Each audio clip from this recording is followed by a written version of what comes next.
which was 2 days ago. The Rebbe Rashab, the 5th Rebbe, Shamil's Yahrtzeit, he passed away in 1920. And next Friday is the Rebbe's birthday, Yud Nissen. And maybe later, if time allows, we'll explain how you can celebrate a birthday by someone who physically is not here. But for now, we'll just put it out there and let your minds wonder. You are. But a Fabrengen is not a drasha. Especially when I Fabreng. There's no drashas. There's no intellectualism, sermonizing. A Fabrengen is we sit together, a Maisa, a story, a Vort, a Niggun, a L'chaim, and the purpose is to be ma'orer halev, to arouse the heart. A Fabrengen is also not a kumsitz. It's wonderful to have kumsitzen, but a Fabrengen is, in a way, a more serious time. I'll share something that I heard from a chassid. His name was Rabbi Landau. He lived to 100. He told me one Simchas Torah in our shul in Borough Park. He told us that he heard from the Frierdiker Rebbe of Yitzchak. He heard that just as you need to prepare yourself and say a Maimer Chasidus, a Maimer Chasidus is in Chabad. The belief is that the Dvar Hashem is Yahrtzeit mitoich groinoi shel Moshe, comes through the throat of Moshe. So when the tzaddik says a Maimer Chasidus, the Shechina is medaber b'toich groinoi. That's a foundational belief in Chabad tradition. So the Frierdiker Rebbe said, for that you need achona. It doesn't come from eating popcorn and playing golf. Someone who's a Bal Darga, a Greisa Tzaddik, someone who is, as they say in English, plugged in. He's Mekusher, HaKadosh Baruch Hu. So you need to prepare yourself. So the Frierdiker Rebbe said, just as you prepare yourself for a Maimer, you need preparation, so too you need to prepare yourself for a Fabrengen. Which is, this was a vart I never heard. I heard it one simple statement from him. And I don't think the Lubavitch Oilamida knows this vart, because I grew up in Lubavitch with the big mashpiyim and everything. I never heard it from them. But what's the nekuda? The point is that a Fabrengen is a time when, of course, you're here to arouse yourself and to awaken yourself to tshuva and to simcha and to unity, to achdus. But at the same time, if the Fabrengen, as we say in Yiddish, richtige Fabrengen, if it's really klapt, it's really happening, then there's a greater wholesome experience that takes place by all the participants in the Fabrengen. And it's not something you could touch up. You could say like, if I learn the Tosfos, if I learn the Gemara and Rashi, I understand the Gemara and Rashi. Well, I have to learn Tosfos. Like real learning without Tosfos is Shvacha Maisis. So you Bacharim, I don't know if you're learning already Tosfos, but in Hashem, you'll learn Tosfos. Without Tosfos, it's nicht gelernt. If you ask a real Talmud Chacham, without Tosfos, it's not, so yes, Daf Yomi is very nice. People commuting on the LIRR, and instead of reading papers and magazines and daydreaming or surfing the net, they'll learn Daf Yomi. It's like a Balda Kazakh. Right? But real learning is a lot deeper. Real learning is be'im, what they do in BMG, and what they do in a real serious yeshiva. Meleret be'im. Right? So a Fabrengen, you could say, is like a Tosfos experience. It's not just, it came, Yosef, who is behind these Fabrengens of Yosef Shidlin, and we thank him. He brought us the chont, and he brought us the this, and he brought it, Mamish,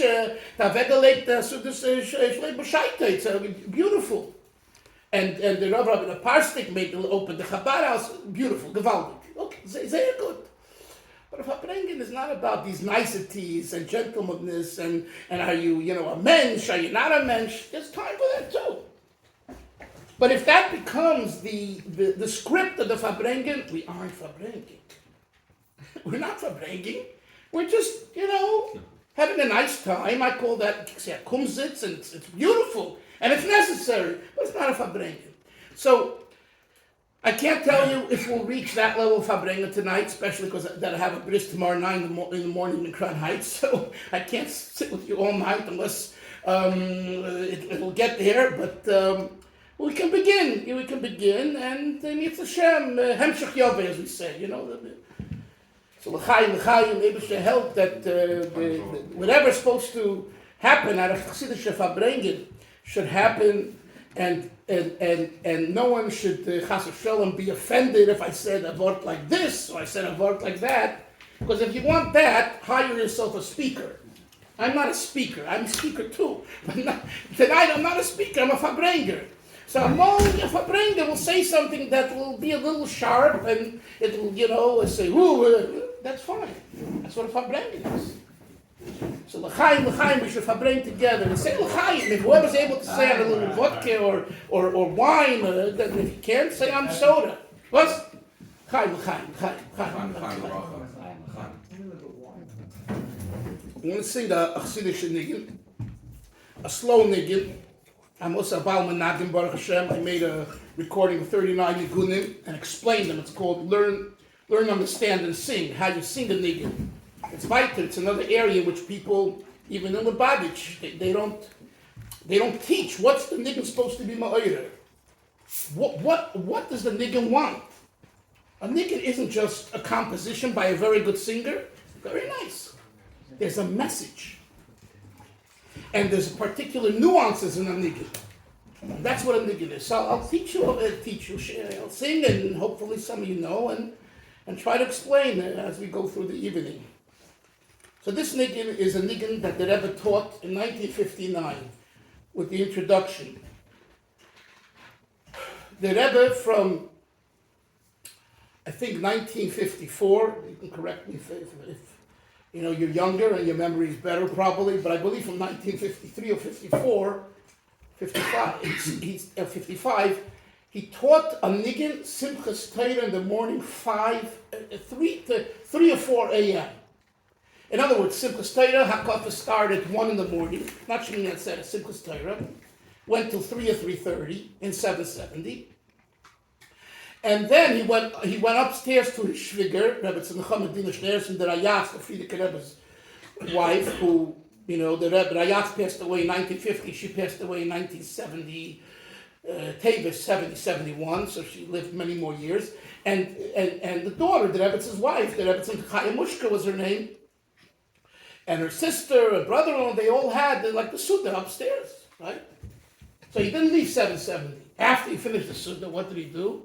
He came back down to the Beis Medrash, and in the beginning he stood on a milk crate, the Lubavitch should have it, his grace and tzaddik, so he should be a little higher. Everything was, it's not like today, everyone, all the Rebbes, they make beamers, and with palatzen, with carpets, everything was pashed aside by the Sakbar of in Williamsburg, side by the Rebbe in Crown Heights. Everything was simple. It wasn't complicated, So he got up on this kestel, on this box, and he taught a Niggun. and the condition was, no, that was a different time. Anyway, he taught a Niggun. My father, maybe my father is from Romania. He went through the Romanian Holocaust. It wasn't a death camp, but he pretty much died from typhus and starvation. And I wrote his history here, his biography behind me. And my father, what? Very close to my age, right? Oh, yes. His age was a Moshe Parsik. My father was like a best friend to him. Yeah. In fact, I found a letter. I'm going to publicize it between the two. It's from Yezeda to my father. Because my Ofru. Yeah. Right? My father came. Your father came. They break the whole day. They sat together mamish for 5-6 hours. Yes, they were soulmates. A lot of history there. I interviewed Yezeda too, by the way, in Kfar Chabad. I don't know if you know. Anyway, so he comes to America via France, and 1959, he's at this Simchas Torah Niggun. And I remember from childhood and teenhood, he would repeat not only how the Rebbe sang the Niggun, but the feelings that he had as they called him in Yiddish, a greener. The kids probably don't know. You know what a greener is? A greenhorn. I mean, how do you say it in English?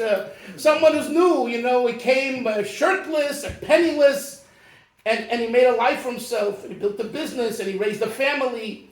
So it's the story of the immigrant who comes from Europe post-Holocaust and creates, and that's what all of us have done. I'm sure your grandparents and everyone almost today is from that elk, that stature, that position. Anyway, so the Rebbe said that the Rebbe sang the Niggun. This is the Niggun that he sang.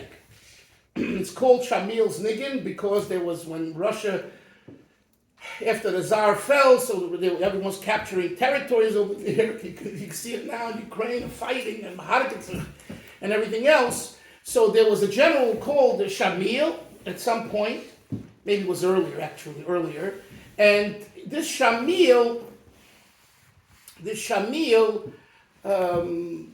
wanted to conquer more land, and he had opposition, he had enemies. So somehow it's pretty amazing that they fooled such a leader. He positioned himself on top of a mountain that he can look down, shoot down, and attack, and they can't get to him. So, but the Mangeret, they convinced him that if he comes down, they're going to give him this, they're going to give him that, and like a Peace big talks. what? Peace talks. Yeah, very good. And like a fool, he listened. He came down. He was captured, and they put him into a jail, a prison. And this big Shamil, by the way, historically, the Kfar Chabad magazine that Chabad puts out in Eretz Yisrael, years ago, they had a whole katava, a whole article with pictures of this Shamil. When I was raised in Lubavitch and heard the Niggun and everything else, I heard Shamil from the Rebbe and Hasidim, but they historically found that there was a Shamil, and they have pictures of how the Shamil looked and what he did. It's very interesting. Anyway, so the Rebbe taught a Niggun of the Shamil. Now, they tried once singing this Niggun by the previous Rebbe, they say, and they didn't sing it correctly, and the previous Rebbe said, when my son-in-law will come, the Niggun, he will teach you the Niggun properly. And the Rebbe did that in 1959, Simchas Torah. He taught us the Niggun. And before I sing it, just the meaning of the Niggun is that the neshama comes from on high into a body, into a goof, with all the taivas and temptations and challenges and everything else. And the neshama says, why do I have to come here? Why do I need this nonsense? I'm riding high and I'm coasting and I'm together with angels and malachim and neshamas and celestial beings, and this is me good. Why do I have to come to this narishkeit and schmutz? So to the neshama, we say to the neshama, there's something here that you can't get up there. Mitzvahs, Torah mitzvahs, tshuva, ma'asim tovim, you don't get there. You don't get it. Like the Gemara says in Shabbos, so now Shavuos is coming up, right? The Malachim say, give us the Torah. What are you giving it to a Yilud Isha, to a man, a flesh of blood who's a Balaveda and all that, right? Give it to us. What does the Rebbe say? You guys have a Yetzer Hara. It's a Gemara. Gemara Shabbos. It's not a shtickle chassidus Kabbalah. It's a Gemara Shabbos, right? So what's the pshat? What's the meaning? That there's not only a schar. You see this Chabad doesn't only look at things, schar and einish.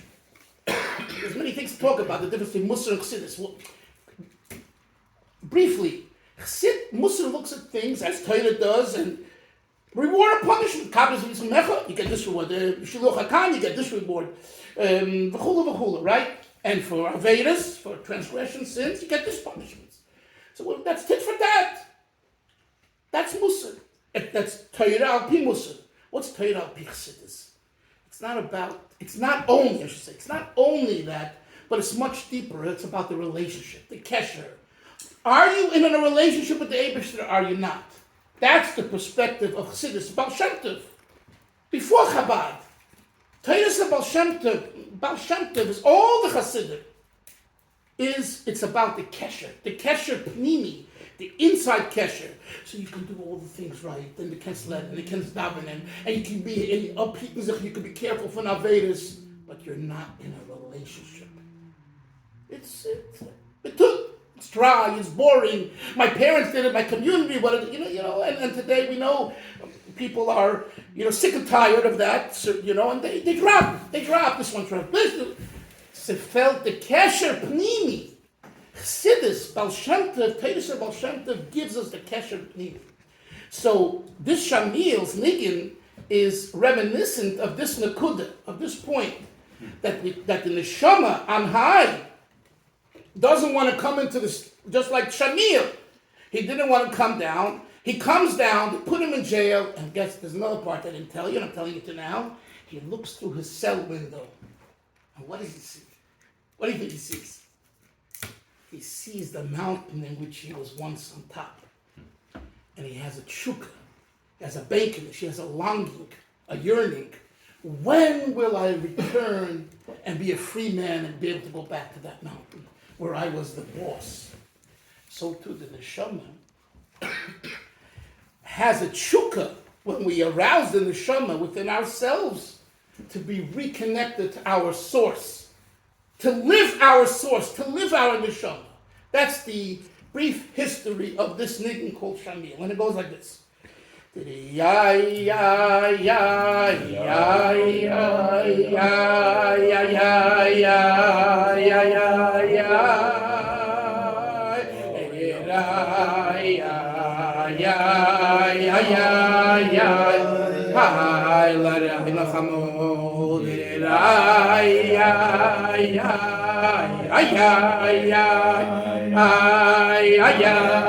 Sing along. The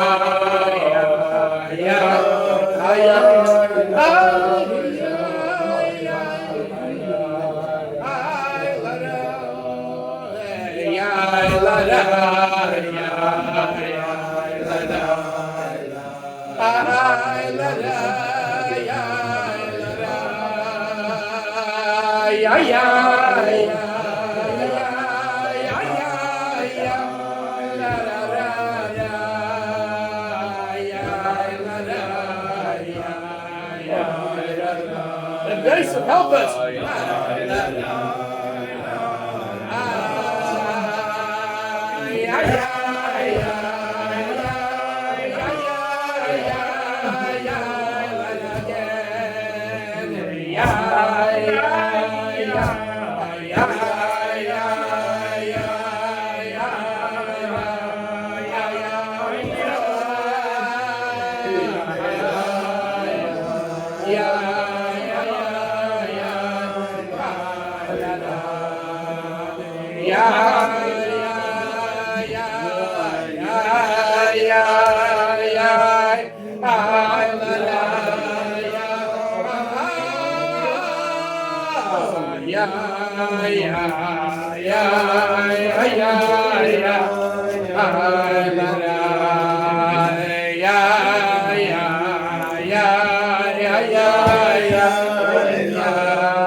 Yeah.